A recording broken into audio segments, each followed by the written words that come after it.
कभी कभी हम जीवन में हाय हाय इसलिए करना शुरू कर देते हैं क्योंकि कुछ लोग हमारे आसपास हाय हाय कर रहे होते हैं, है ना। एक बोलता है, दूसरा बोलता है, और अब तो यहाँ तक पहुंचे कि एक दूसरे को ग्रीट करने का तरीका भी हाय हाय हो गया। कहाँ तो नमस्ते किया करते थे और अब मिलते हैं तो हाय करते हैं। तो इतनी बार हाय हाय बोलेंगे, हाँ? शब्द चेंज करने की जरूरत है। लो एनर्जी के शब्द बार बार उच्चारण करेंगे तो वो एनर्जी हमारी वास्तविकता बन जाती है। अब अगर सिर्फ हाय हाय की बजाय सिर्फ वाह वाह रोज बोलना ही शुरू कर दो। सुबह उठकर सबसे पहले शब्द वाह वाह से शुरू हो, मतलब शुक्राना से शुरू हो, हर चीज का शुक्रिया। सबसे पहले वाह वाह किसकी करनी चाहिए? सबसे पहला संकल्प, क्योंकि जो सुबह का सबसे पहला थॉट होगा वो सारा दिन की एनर्जी पे चलेगा। सुबह सुबह सबसे पहले वाह वाह किसकी करें? कौन याद आए सबसे पहले? किसका वाह वाह करें सबसे पहले? बताइए कौन याद आएगा सुबह सबसे पहले? तो सबसे पहले वाह परमात्मा का। दूसरा वाह किसका करें? दूसरा वाह किसका करें? दूसरा वाह वाह किसका करें? दूसरा वाह अपने श्रेष्ठ भाग्य का। कितना श्रेष्ठ भाग्य है हमारा। इतनी सुंदर चीज पर अगर छोटी सी एक दो चीजें ठीक ना हो तो बाकी चीजों का वाह वाह करना चाहिए या वो एक दो चीजों को लेके हाय हाय करना चाहिए? क्या करना चाहिए? लेकिन एक बार हाय हाय किया मतलब वो जो छोटी छोटी चीजें जो ठीक नहीं थी उसका ही चिंतन करना शुरू किया तो इतनी सारी जो इतनी बढ़िया थी उनका चिंतन करना ही बंद कर दिया। तो फिर उस जीवन में उन लोगों में नुक्स ही दिखाई देंगे, गलतियां ही दिखाई देंगी, कमजोरियां ही दिखाई देंगी, क्योंकि चिंतन वो वाला करना शुरू किया। ज्ञान और मेडिटेशन क्या सिखाता है? चिंतन की धारा को बदलता है कि चिंतन किस चीज का करना है। सारा दिन में एक दिन चेक करना कि जितने सारे लोगों से हम मिलते हैं, जिनके साथ हम रहते हैं, जिनके साथ हम काम करते हैं, क्या हमारे मन पर कभी कभी उनका कमजोरियों का चिंतन होता है? किस किस को अपने आसपास के लोगों की कमजोरियों का चिंतन होता है? किसी को भी नहीं। किस किस का सारा दिन आसपास के लोगों की विशेषताओं का चिंतन चलता है? ऐसा तो हो ही नहीं सकता कि दोनों में से किसी का भी नहीं चले, क्योंकि लोगों का चिंतन तो बहुत चलता है सारा दिन। एक इक्वेशन याद रखनी है, जिस चीज का हम चिंतन करेंगे वो हमारे चित्त का हिस्सा बन जाएगा। जिसका हम चिंतन करेंगे वो हमारे चित्त का हिस्सा बन जाएगा, और जो हमारे चित्त का हिस्सा बन जाएगा धीरे धीरे वो हमारे संस्कारों का हिस्सा बन जाएगा। सिर्फ एक दिन का अभ्यास करना। कल ये होमवर्क करते हैं, फर्स्ट होमवर्क, कि कल हमें जो मिलेंगे, हमें अंदर कुछ उनके संस्कार ऐसे भी दिखेंगे जो हमें परफेक्ट ना लगे। Thank you. देखा कितनी प्यारी दुनिया है। खुद के लिए जो कंफर्टेबल था वो किया। ये जीवन है। कितने प्यार से, कितनी रॉयल्टी से, कितनी डिग्निटी से आए, जो खुद को सही लगा वो किया और चल गए। 10,000 लोग बैठे हैं, उसका कोई फर्क नहीं पड़ा। ये जीवन है। अब हम कह सकते हैं कि ये गलत है, लेकिन जो कर रहा है उसको उससे ज्यादा सही कुछ नहीं लगता है उस टाइम, और वो हमारे लिए बदलने भी नहीं वाले हैं। लेकिन हम उनको गलत गलत गलत गलत बोल बोल के अपनी जीवन को हाय हाय बना लेते हैं, क्योंकि हमें सारा दिन में कोई ना कोई कुछ करता हुआ दिखाई दे देता है जो हमारी डेफिनेशन ऑफ राइट से मैच नहीं करता है। तो हम चाहते हैं कि वो बदल जाए, वो बदलने के लिए रेडी नहीं है। क्यों रेडी नहीं है? क्यों रेडी नहीं है बदलने के लिए? आपको किस किस को यह अनुभव है कि आपने किसी को राय दी लेकिन वो फिर भी नहीं बदले? शहर का नाम ही रायपुर है। शहर का नाम ही रायपुर है। किस किस को यह अनुभव है कि दूसरों को राय दी लेकिन वो फिर भी नहीं बदले? और दूसरे मतलब अपने अपने बच्चे, अपना परिवार, अपने आसपास। किस किस को यह अनुभव है दूसरे को राय दी लेकिन वो नहीं बदले हैं? उनको कितना कहा तुम्हारे अच्छे के लिए बोल रहा हूं, तुम्हारे अच्छे के लिए बोल रहा हूं, लेकिन उनको उनका अच्छा समझ नहीं आता। और क्योंकि उनको उनका अच्छा समझ नहीं आता, हम परेशान होते हैं, चिंता में होते हैं, नाराज होते हैं, उदास होते हैं। वो मौज में फोटो खिंचवा के चले जाते हैं, हम हाय हाय करते जाते हैं। वो कितने प्यार से भाई आके फोटो खिंचवा के चला गया, इतनी अच्छी स्माइल की, पता ही नहीं चला मुझे कर क्या रहे। ये जीवन है, हर एक अपने अनुसार चलेगा। अपने संस्कार, अपनी पर्सनालिटी, अपने कर्म, हमारे ऊपर चॉइस है कि हम औरों को उनके अनुसार चलते हुए देखकर हमारी सोच कैसे चलने वाली है।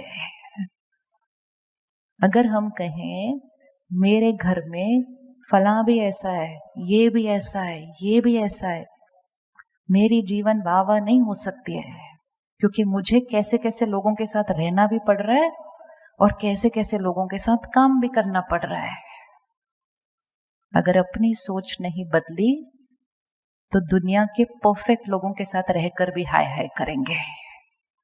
और अगर अपनी सोच बदली तो कोई के साथ रहेंगे जिसके अंदर 99 कमजोरियां, सिर्फ एक विशेषता है, लेकिन तो भी खुद की जीवन वाह वाह हो जाएगी, क्योंकि उसकी विशेषता देखने की आदत पड़ जाएगी। It does not depend on them, सामने वाले पे डिपेंड नहीं करता। सारा परिवर्तन का खेल जो मैजिक है वो यहाँ है। जिन लोगों को हम राय देते हैं वो राय क्यों नहीं मानते? वैसे हमारी कभी हमने सोचा क्यों नहीं राय मानते? और हम उनको बोल बोल के थक जाते हैं और परेशान हो जाते हैं और दुखी भी हो जाते हैं कि ये हमारी राय नहीं मानते। और स्पेशली जब वो परिवार हो, बच्चे हो, राय नहीं मानते। क्यों नहीं मानते वो राय? क्योंकि वो जो राय हम उनको देते हैं हम अपने संस्कारों अनुसार देते हैं। सामने वाले ने, जिसने वो राय को धारण करना है, उसने अपने संस्कारों अनुसार करना है। सारा दिन में सिर्फ ये याद रहे कि आत्मा है, जर्नी पर है लंबे। हर जीवन में अनेक संस्कार बने। अभी अभी सुरेश भाई ने अनुभव में कहा, अनेक जन्मों के संस्कार लेकर आया हूं।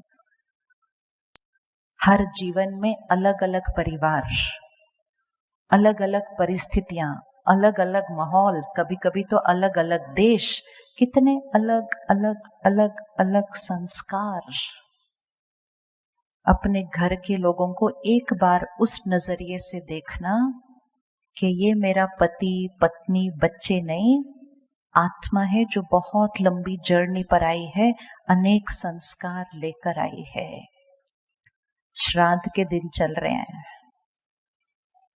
परिवार से जिन आत्माओं ने शरीर छोड़ा उनको याद करने के दिन चल रहे हैं। क्या लगता है कहाँ है वो आजकल? वो कहाँ है आजकल जो शरीर छोड़कर गए? कहाँ है वो आजकल? स्टेज पर कोई आया? अच्छा, ज्ञान सुनने तो कबूतर भी आ सकता है, क्यों नहीं आ सकता? जो आत्माएं हमारे परिवार से शरीर छोड़कर गई वो आज कहाँ पर हैं? हम उनको याद कर रहे हैं ना। वो कहाँ पर है आज? उन्होंने नया शरीर ले लिया। जो संस्कार वो लेकर गए थे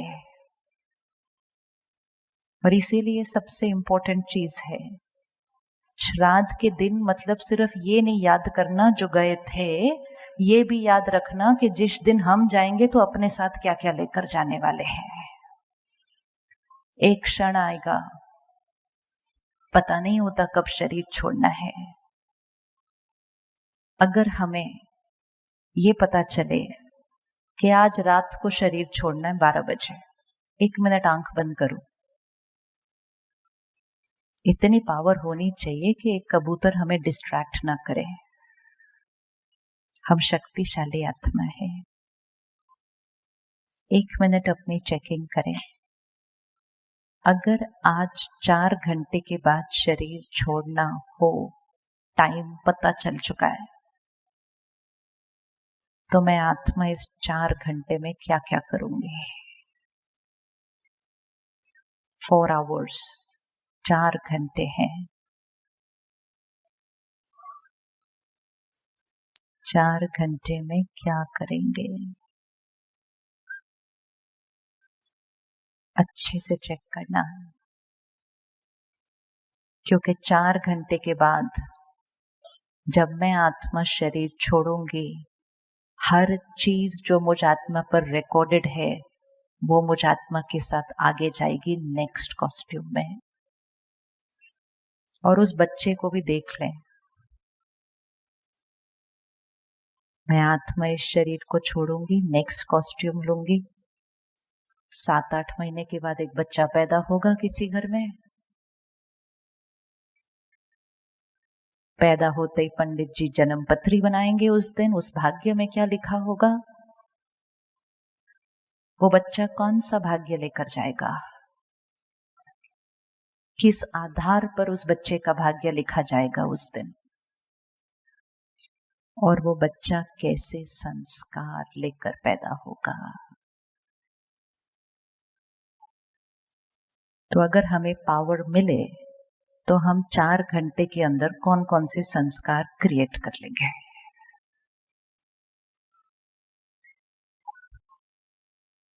सबने चेकिंग की, अपनी चेकिंग की। हम जीवन में इन बातों का तो ध्यान रखते हैं कि जब हम जाएंगे तो पीछे क्या छोड़कर जाएंगे। हम इंश्योरेंस भी कर लेते हैं अपने कि जो पीछे है ना उनका ध्यान रखा जाए। हमारे का बड़ा मन होता है सबका औरों का ध्यान रखने का। हम ये नहीं ध्यान रखते हम साथ में क्या लेके जाने वाले हैं, पीछे क्या छोड़ जा रहे हैं उसका ध्यान रखते हैं। स्पिरिचुअलिटी मतलब इस बात का भी ध्यान कि साथ में क्या लेके जाएंगे। जब कोई शरीर छोड़ता है और हम जाते हैं अंतिम संस्कार के लिए तो इतना वैराग्य आता है उस टाइम पे, तो लोग कहते क्या लेकर गए, सब कुछ तो पीछे ही छूट गया।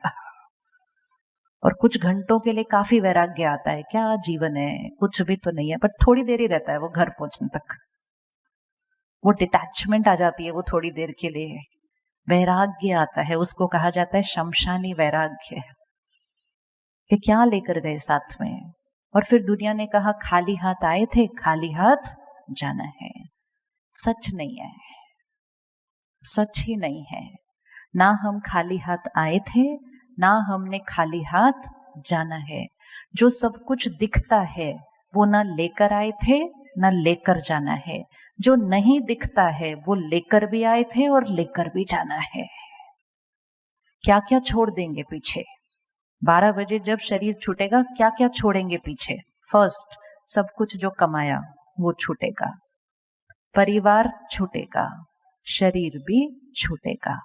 साथ क्या जाएगा, आत्मा जाएगी, तो आत्मा के साथ क्या जाएगा, संस्कार और सारे कर्म वो रिकॉर्ड होते हैं इस आत्मा पर और वो जाते हैं। और इसीलिए सेम क्षण, सेम ग्रह,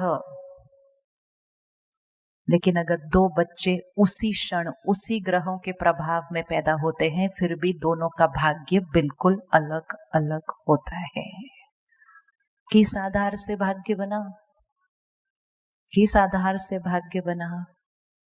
एक ही घर में एक ही माता पिता के उसी क्षण 2 बच्चे पैदा होते हैं, ग्रह भी वही, समय भी वही, माता पिता भी वही, फिर भी दोनों बच्चों का भाग्य बिल्कुल अलग अलग होता है।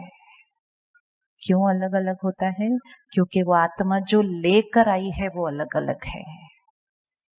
कोई बच्चा बहुत शांत है, कोई बच्चा बहुत नाराज हो जाता है जल्दी जल्दी, कोई बच्चा रोता बहुत है, कोई बच्चा डरता बहुत है, कोई बच्चा अपनी सब कुछ लोगों के साथ शेयर करता है, कोई बच्चा अपने खिलौने किसी को भी नहीं देता, वो ऐसे होता है। तो अपने आप को चेक कर लो कि मैं जो बच्चा बनूंगा वो कैसा वाला बच्चा बनूंगा।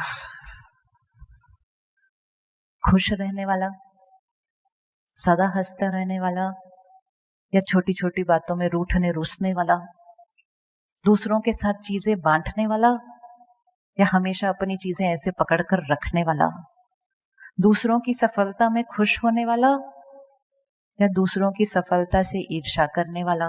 मैं कौन सा वाला बच्चा बनूंगा? जो पीछे रह जाएगा उस पर इतनी मेहनत होती है, और जो साथ जाएगा उस पर सारा दिन में थोड़ा सा ध्यान कम है। तो जो श्राद्ध के दिन आते हैं, ये सिर्फ इसलिए नहीं आते हैं कि उनको याद करो जो चले गए, लेकिन वो इसलिए आते हैं कि ये याद करो कि आपने भी ऐसे ही जाना है। और रुक कर ठहर जाओ और रुक जाओ और चेक करो कि एक क्षण में गए तो साथ में क्या लेकर गए। हमेशा यहां पर ऐसा रेडी होना चाहिए कि अभी टाइम आया जाने का, सब कुछ रेडी है, सॉर्टेड। जिन लोगों को समय मिल जाता है उनको कहा जाता है सबको माफ करो, सबसे माफी मांगो, भगवान को याद करो, सब लोगों को शुक्रिया करो। ये वही लोग कर सकते हैं जिनको थोड़ा सा टाइम मिल जाए। ये भी देखा है कि जिनको टाइम भी मिल जाता है ना, वो उन्हीं चीजों को याद कर रहे होते हैं जिनको वो सारी जीवन पकड़ के अटैचमेंट में रहे थे। हमारे सेंटर पर एक बहन आती थी, उसके किसी रिश्तेदार को बहुत ज्यादा बीमारी थी। वो माताजी को डॉक्टर ने कहा अभी इनको जाने का समय आया। तो वो माताजी से पूछा, क्योंकि वो आत्मा शरीर ही नहीं छोड़ पा रही थी, बहुत तकलीफ में। तो वो माताजी को पूछा कोई इच्छा है, पेंडिंग है? क्योंकि इच्छा नहीं पूरी होगी तो नहीं छोड़ते। तो वो माताजी ने क्या कहा पता है? कहती एक बार ना वो वाली दुकान का गोलगप्पे खिला दो। ये कहानी नहीं है मैम, रियलिटी बता रही हूँ आपको। इतनी क्रेविंग, इतनी वो इच्छा, कहती एक बार वो वाली चीज खानी है। खाली मंत्र। इसलिए बहुत ध्यान रखना पड़ता है कि किन चीजों में जीवन में अटके हुए हैं, क्योंकि एक क्षण आया तो उन्हीं अटक, उन्हीं रस्सियां, उन्हीं गांठों के साथ चले जाएंगे। जब शरीर का अंतिम संस्कार करते हैं, पंडित जी एक वो डंडी देते हैं, बोलता डंडी तोड़ो। परिवार को बोलते डंडी तोड़ो, मतलब आज से आपका इनके साथ रिश्ता खत्म। लेकिन डंडा परिवार ने नहीं तोड़ना था, डंडी हमें जाने से पहले तोड़नी थी। लेकिन कब जाएंगे वो पता नहीं है, तो कब तोड़ के रखनी पड़ेगी? कब तोड़ के रखनी पड़ेगी? कब तोड़ के रखने पड़ेगी? डंडी तोड़ना मतलब कोई भी गांठें नहीं होनी चाहिए, सबके बीच रहें, लेकिन कैसे रहें? एकदम लाइट। कुछ लोग तो अपने परिवार को भी बोल देते हैं मेरे जाने के बाद भी उनसे बात मत करना। ये बहुत डीप संस्कार होते हैं। उनको यही टेंशन रहती है कि मेरे बच्चे मेरे जाने के बाद इस झगड़े को कंटिन्यू रखें, ऐसा नहीं दोस्ती कर ले उनके साथ। सोचो, जो आत्मा ऐसी सोच लेकर जाएगी, क्या वो आत्मा शांत रह पाएगी? कितना अशांति लेकर गए। ये इसलिए है क्योंकि जीवन की प्रायोरिटी क्लियर नहीं है। छोटी छोटी बातों में नाराजगियां पकड़ के रखी हुई हैं। तो ये श्राद्ध के दिनों में वो सारी नाराजगियों को क्या करना है? क्या करना है कोई किसी के पास छोड़ना है जिस चीज को? ये छोड़ना है। जब तक वो सारी चीजों को छोड़ा नहीं, तब तक नवरात्रे नहीं आ सकते, मतलब देवी का आह्वान नहीं होएगा जब तक वो बातों को छोड़ा नहीं। वो होगा नहीं। जहां मैल है, जहां मन और चित्त पे मैल है, वहां दिव्यता नहीं आ सकती है। इसीलिए हर चीज जो संस्कृति में बनी वो एक लर्निंग के लिए थी, कि पहले श्राद्ध के दिन, फिर उसके बाद क्या आएगा, फिर उसके बाद नवरात्रे, फिर 9 दिनों के बाद क्या आएगा, दशहरा, फिर उसके बाद क्या आएगा, 20 दिन बाद दिवाली। हर चीज डीप लर्निंग है। मतलब पहले अपने संस्कारों को क्लीन करें, जीवन ऐसी बनाएं कि जिस क्षण मुझ आत्मा को उड़ना पड़े, मैं आत्मा एवर रेडी। कोई गांठें नहीं, कोई पुरानी बातें नहीं, सबके साथ रिश्ता कैसा, जैसे कहते हैं ना, कभी भी लेन देन पेंडिंग नहीं होना चाहिए। पेंडिंग रह गया तो कैरी फॉरवर्ड। तो लेन देन सिर्फ धन का नहीं, लेन देन यहां भी सब सेटल्ड होना चाहिए। तो वो सेटल किया, फिर ही उसके बाद ही देवी का आह्वान हो सकता है। तो आप रेडी नवरात्रे से पहले करना ना। अभी दिन है थोड़े हमारे पास, थोड़े दिन है हमारे पास, 12 दिन है अभी पूरे। यहां से साफ करने के लिए ना 12 दिन की जरूरत नहीं पड़ती है। कितना टाइम चाहिए यहां से डिलीट करने के लिए चीज को? पकड़ के रखना हो वो भी चॉइस है। कई बार हम कहते हैं ये बात तो मैंने जीवन भर ही नहीं भूलनी है, तो हम क्या कर देते हैं, अपने आप को आशीर्वाद दे देते हैं कि हमने जीवन भर नहीं भूलनी। और ये पक्का है कि जो बात को जीवन भर नहीं भूला वो आत्मा के साथ आगे जाएगी। और अगर भूलनी है और छोड़नी है उस बात को, तो कितनी देर लगेगी, कितनी देर लगेगी? एक थॉट डिलीट, डिलीट, खत्म। इस चीज के लिए मेरे चित्त पर जगह नहीं है। मुझ आत्मा को कैसा रहना है? Light, flying angel, ready to live. 1 minute आंख बंद करें और अपने चित्त पर पड़ी हुई कोई बात को चेक करें। आजकल में हुई बात हो सकती है, या बहुत साल पुरानी कोई बात हो सकती है। सोचा था कि भूल नहीं पाएंगे, क्षमा करना तो बड़ा ही मुश्किल था, चोट ही बड़ी थी।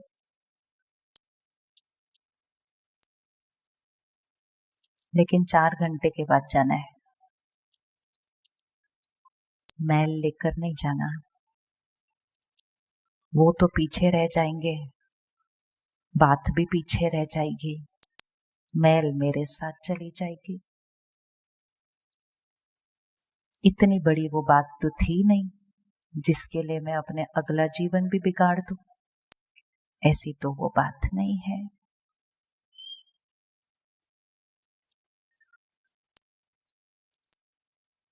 अपने आप से प्रतिज्ञा करते हुए कि आज मैं आत्मा अपने आप से प्रतिज्ञा करती हूं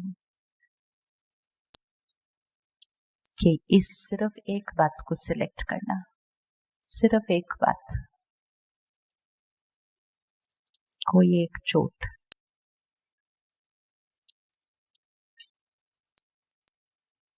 आज से मैं आत्मा इस बात को अपने मन और चित्त से साफ करती हूं, साफ, क्लीन।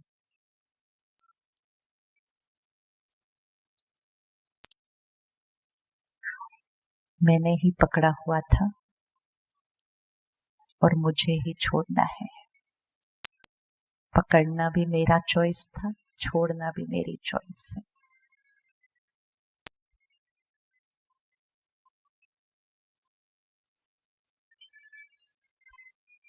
प्रतिज्ञा की है। ओके, अब हर रोज सुबह सुबह जब अपने लिए थोड़ी देर बैठे और परमात्मा को याद करें, उस क्षण इस प्रतिज्ञा को फिर से दोहराएं। दोहराना पड़ता है प्रतिज्ञा को कि मैं आत्मा ने इस चीज को क्या किया है, स्वाहा स्वाहा स्वाहा।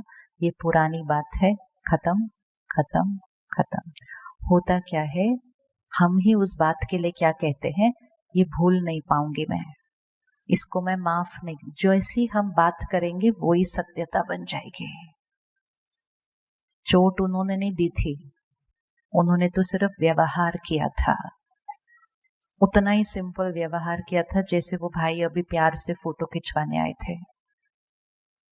अगर मैं उनका अभी चिंतन करना शुरू करूं, आप सब भी उनका चिंतन करना शुरू करें, तो जब हम 12 बजे छोड़ेंगे शरीर तो हमारे चित्त पर कौन जाएगा, कौन जाएगा, कौन जाएगा?